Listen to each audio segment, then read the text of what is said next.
We turn our focus now to a discussion around matters involving staying connected with shareholders in the context of non-professional investors growing at a fast pace. The JSE Investor Services, which is a wholly owned subsidiary of the Johannesburg Stock Exchange, advises in this regard. Chief Executive Carol Crozier joins us for more on this discussion. Thank you so much for your time, Carol. And I think let's start here. What is attributed to the current growth that we are seeing that is leading to a conversation around better communication with shareholders?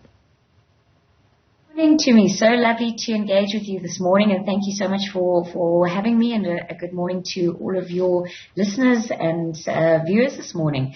So yes, absolutely. We are seeing a big growth in the retail investor within South Africa, which is very, very exciting and something that we really should explore in more detail and understand and try and reach, because it's a big factor in terms of South Africa and how we can grow investment into companies, but also really create value for shareholders. So we're really seeing the increase in investment due to online platforms where it's very much easier to engage and invest into the stock market. So there are platforms that really enable investment, whether it be via banks or via platforms such as Easy Equities. And this really, there's also a portion of this called fractional investing. So you don't have to invest in full shares of listed companies, but you're able to invest in portions of shares, which makes it a lot more affordable.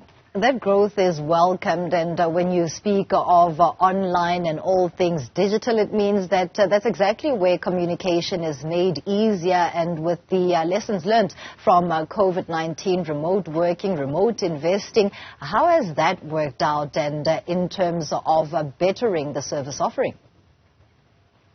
Absolutely. So one of the key elements around how shareholders are engaging and looking at investment is through AGMs. So it was very interesting during COVID as to how issuers were interacting and engaging with their shareholders, given the fact that obviously we all had to be online and we had to work remotely.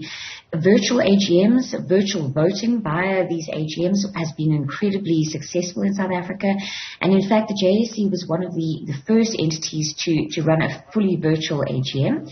Along with that, the JSE has also launched a platform called ShareHub, which enables shareholders to engage with issuers via a virtual platform, update their details, engage with the issuer, look at all of their communications such as biannual statements.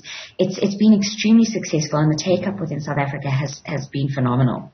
That's great, because it also speaks to bettering the communication with beneficiaries. It tends to be a problem, and it has been for some individuals over the past. So how has the JSE Investor Services improved there? Right. So we've really tried to enable as many ways of communicating with the listed company or whoever it is that you're invested in as easily as possible. So there's many ways to do that. We've got a walk-in center, so shareholders are able to engage with us via that means. We've got a full call center where we are enabled to engage with shareholders via all of our official languages.